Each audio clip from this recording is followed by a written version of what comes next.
What's going on, guys? My name is Mitch. Today I'm going to show you how you can nail your bends on your guitar every single time. First things first, for those of you who don't have a lot of experience doing bends, they're probably going to start to hurt your fingers a little bit when you're first trying them out. What you want to do is make sure that you're always using more than one finger to do your bend. What I mean by that is, for example, if we're going to do a bend on the 9th fret on the B string, use your ring finger on that 9th fret, but have your middle and index finger behind it. It doesn't really matter where. You can put it on 7 and 8 right before the 9th fret and use those as extra leverage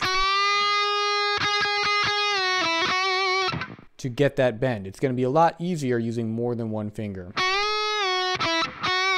Second thing, I find this is an issue for a lot of beginner and intermediate players when they try to get into more soloing. Their bends just aren't quite in tune. That can partially be due to your ears not being fully trained, where you're able to hear if your bends are in tune or not. It can also be partially due to finger strength and just not having the power and endurance yet to nail those bends. In order to accurately hit your bends, first thing you want to do is you're going to need to understand what kind of bend you're going for. The most common bends that you're going to see in songs are half step bends and full step bends. Essentially what a half step bend is moving up your note so it sounds 1 fret higher. A whole step bend will sound 2 frets higher. You want to make sure you're not anywhere in between on those notes. So we have a half step and a whole step, but if you're in between and you're not quite at a half step or you're not quite at a whole step, that is when your bend is going to sound out of tune and it can be really jarring. A lot of times people may not notice while they're playing, but if you go and listen back to it, record yourself playing so you can listen back and check if your bends are sounding good or not.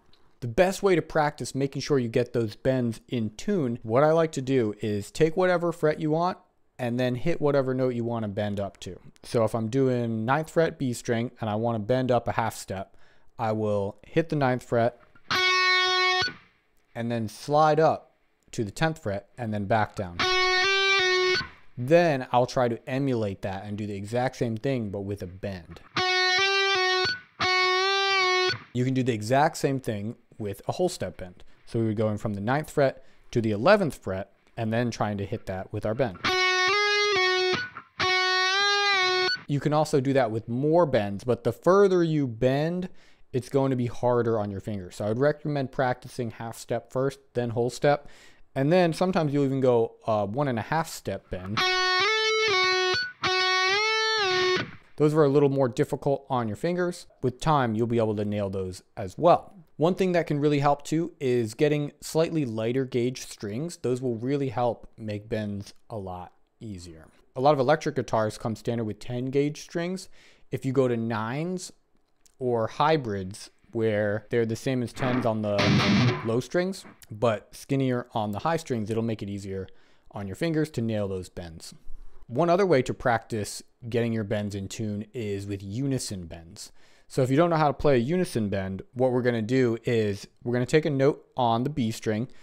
Right now we're going to take the 9th fret again, and then we're going to take the 11th fret on the G string. With the G string one, use your middle finger behind your ring finger as leverage. What you're going to be doing is bending up on that 11th fret on the G string while holding down the same note on the B string, the 9th fret. You're not going to bend that one. It'll sound like this. You can hear when I bend up, it sounds very dissonant until I get to that whole step bend. When you get to that whole step bend, the pitches become unison, meaning they're the same note. So it's very important to keep that 9th fret on your B string not moving while your bend goes up. And if you get it just right on that whole step bend, they'll sound perfect together. And you can move those around, that same pattern, all across the B and G string like this.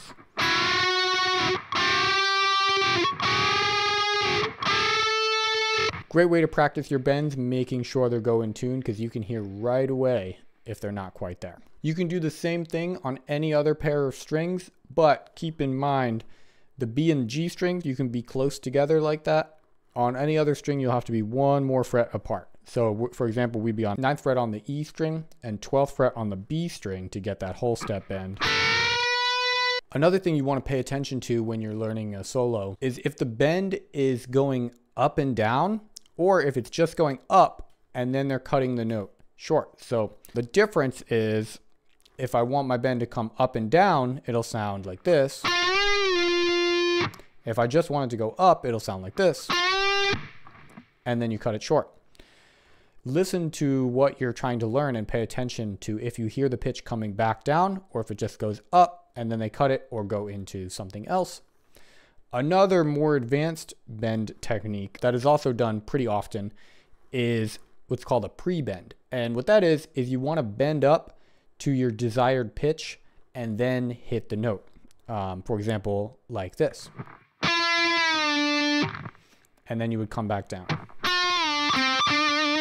That way is a little harder because you can't hear the bend as you're going up to see if you're getting to that right pitch. To do pre-bends, you have to already have a pretty good feel of where you want to be to get that bend in the first place. Last thing here, but arguably the most important, is you want to make sure that you're bending in time. Bends aren't just a random technique that we throw in anywhere. You want to make sure that you're doing your bends in time with the song and you're not doing something out of rhythm that just sounds way off. So what you can do is practice with the metronome. So listen to whatever you're trying to learn and pay attention to when the bend is going. Is it on the beat? Is it on the off beat? Listen and make sure that you're hitting those at the right spot and that the pitch moves when it should in time with the song. All right, guys, I hope these tips help you improve your bends. If you have any questions about them, feel free to let me know in the comments below. And if you enjoyed this video, don't forget to like and subscribe for more content. I'll catch you in the next video. I hope you have a great one.